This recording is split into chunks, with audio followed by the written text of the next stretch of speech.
Perkenalkan, nama saya Angelita. Saya dari Prodi Manajemen. Di sini saya akan menjelaskan sebuah pola yang ditemukan oleh seorang ekonom bernama Alban William Phillips. Nah, dari pola tersebut terdapat 2 poin. Yang pertama, saat harga barang sedang stabil, maka pengangguran meningkat. Sedangkan poin kedua, saat lapangan pekerjaan barang, maka inflasi juga meningkat.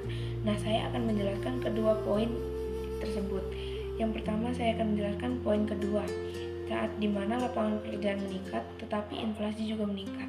Ini diawali oleh ekonomi yang lesu yang ada di Indonesia. Karena ekonomi yang lesu, Bank Indonesia pun menurunkan suku cadangan bunga.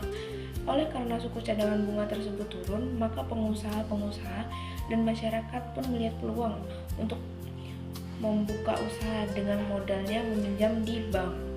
Karena mereka sudah meminjam di bank dengan suku bunga yang rendah, mereka pun membuka usaha dan ekspansi bisnis yang baru. Dari usaha tersebut, mereka membuka lapangan pekerjaan baru dan merekrut karyawan. Karena adanya lapangan pekerjaan baru, maka pengangguran pun menurun atau berkurang. Nah, mereka pun mendapat gaji para karyawan tersebut. Dari gaji tersebut, mereka akhirnya berbelanja, sehingga daya beli pun bertambah. Karena semakin banyak orang yang mendapatkan uang, maka semakin banyak orang yang membeli barang-barang. Tetapi barang-barang tersebut tidak bertambah jumlahnya, sehingga lambat laun akan terjadi kenaikan harga barang atau yang kita sebut juga inflasi. Karena inflasi tersebut, lama-kelamaan para pekerja pun merasa bahwa gaji mereka tidak cukup untuk memenuhi kebutuhan sehari-hari, sehingga mereka lama-kelamaan merasa bahwa seharusnya gaji mereka pun dinaikkan. Akhirnya mereka melakukan demo kepada bos mereka. Mereka meminta gaji mereka dinaikkan karena harga barang sekarang naik gitu.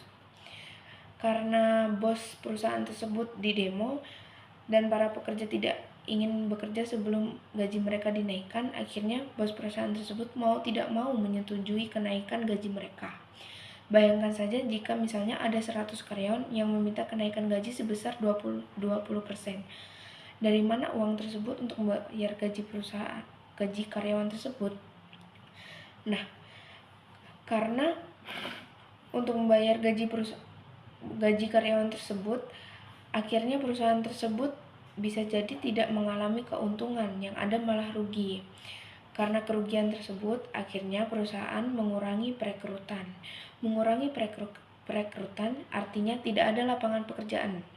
Nah, bisa jadi perusahaan tersebut juga melakukan PHK atau pemutusan hak kerja, sehingga menyebabkan pengangguran meningkat.